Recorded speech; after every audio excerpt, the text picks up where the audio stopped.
মাননীয় অর্থ দপ্তরের রাষ্ট্রমন্ত্রী মাননীয় মমতা বন্দ্যোপাধ্যায়ের নেতৃত্বে যে ক্যাবিনেট বাজেট অনুমোদন করেছে, সেই বাজেট পেশ করা হয়েছে। এই বাজেটে এই সরকার যে দেউলিয়া হয়ে গেছে তা ছত্রে ছত্রে প্রমাণিত। এই বাজেট বেকার বিরোধী বাজেট। 2,15,00,000 বেকার যুবক যুবতীদের সাথে বিশ্বাসঘাতকতা করলেন মমতা ব্যানার্জি তার শেষ বাজেটে। এটা তৃণমূল কংগ্রেস সরকারের 15তম এবং শেষ বাজেট। তারা 2,15,00,000 বেকার যুবক যুবতীদের সঙ্গে বিশ্বাসঘাতকতা করলেন। যে মুখ্যমন্ত্রী 11-র আগে বেকারদের মঞ্চে দাঁড়িয়ে দাঁড়িয়ে চাকরির প্রতিশ্রুতি দিয়েছিলেন, এই বাজেটে একটিও কর্মসংস্থানের কথা নেই। এই বাজেট উত্তরবঙ্গ জঙ্গলমহল এবং সুন্দরবন বিরোধী বাজেট।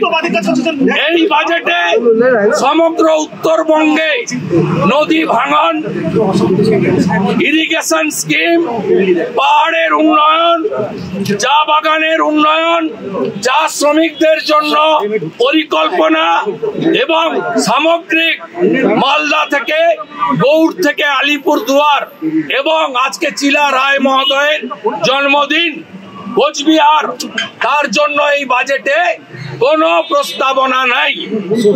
এই বাজেট কৃষক বিরোধী বাজেট। কৃষক বন্ধু তার কোনো অর্থ বরাদ্দ বৃদ্ধি নেই। ক্রপ ইন্স্যুরেন্সে নতুন কোনো ঘোষণা নেই।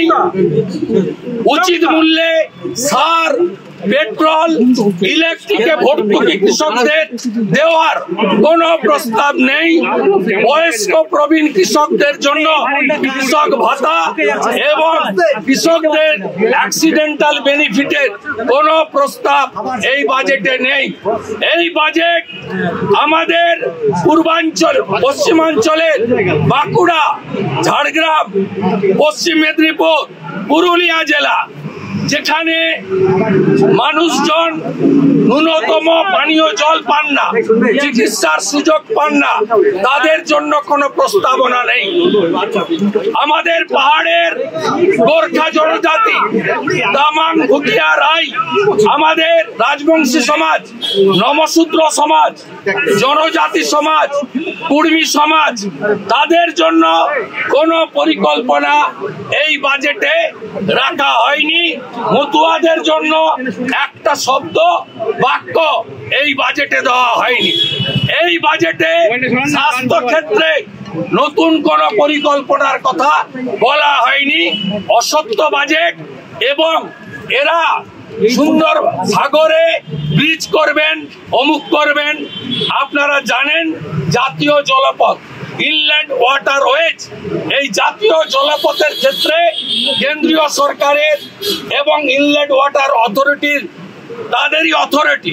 হোল্ডার ব্রিজ ছাড়া ব্রিজ করা যায় না। তাদের এই বাজেটের যে প্রতিশ্রুতি, 26 সালে নির্বাচনের আগে একটা কাজও কমপ্লিট করতে পারবে না। এমনকি ঘাটাল মাস্টার প্ল্যান, তার 1 ডিসমিল জমি অধিগ্রহণ করা হয়নি। যেখানে জমি অধিগ্রহণ হয়নি সেখানে ঘাটাল মাস্টার প্ল্যানের বরাদ্দ খাতায় কলমে থাকবে, যার নির্বাচনে আরেকবার প্রতিশ্রুতি, গালভরা প্রতিশ্রুতির মধ্যে থাকবে। এই বাজেটে স্বাস্থ্য, শিক্ষা, শিল্প কোথাও কিছু নেই। বাজেটে 6 লক্ষ কোটি টাকা যে ঋণের বোঝা, সেখান থেকে রাজ্য কি করে বেরিয়ে আসবে তার কোনো কথা নেই। বিধায়ক এলাকা উন্নয়ন তহবিলে মাত্র 60 লক্ষ টাকা বরাদ্দ। আজকে 5 বছর আগে থেকে এই বরাদ্দ। এই টাকায় উন্নয়ন হয় না। যেখানে ঝাড়খণ্ডের মতো রাজ্যে একটা বিধায়ক 5 কোটি টাকা পায় এলাকা উন্নয়নের জন্য, এখানে বিধায়ক এলাকা উন্নয়নে কোনো অর্থ বরাদ্দ করা হয়নি বা বৃদ্ধির প্রস্তাব নেই। সাথে সাথে আপনারা দেখেছেন এই বাজেটে স্মার্টফোন দেওয়ার কথা বলা হয়েছে। আইসিডিএস আশা স্মৃতি ইরানি মহোদয়া যখন মন্ত্রী ছিলেন তখন কেন্দ্রীয় সরকার 200 কোটি টাকা দিয়েছিল, 10,000 টাকা মাথা পিছু আইসিডিএস আশা কর্মীদের স্মার্টফোন কিনে দেওয়ার জন্য। 3 বছর ধরে ওই টাকা অ্যাকাউন্টে রেখে সুদ খেয়ে আজকে কেন্দ্র যখন টাকা ফেরত দিতে বলেছে তখন স্মার্টফোন দেওয়ার ঘোষণা এই বাজেটে করেছে। সর্বোপরি এই বাজেটে নারী সুরক্ষা, আরজি করের ঘটনা থেকে শিক্ষা নিয়ে নারী সুরক্ষার কথা নেই। লক্ষ্মী ভান্ডার যে ওদের মহিলাদের সামাজিক প্রকল্প তার বরাদ্দ বৃদ্ধির কথা নেই।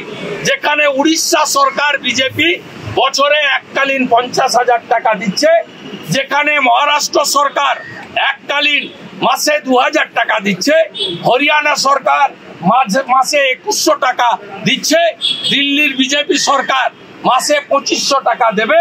সেখানে এই লক্ষ্মীর ভান্ডারে কোনো বরাদ্দ বৃদ্ধি করা হয়নি।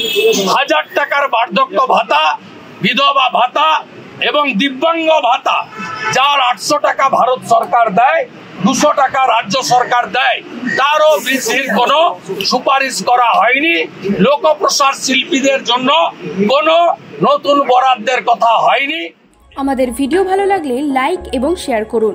কমেন্ট সেকশনে গিয়ে জানান আপনাদের মতামত। আরও ভিডিও পেতে আমাদের চ্যানেল সাবস্ক্রাইব করুন এবং প্রতি মুহূর্তে খবরের আপডেট পেতে প্রেস করুন বেল আইকন।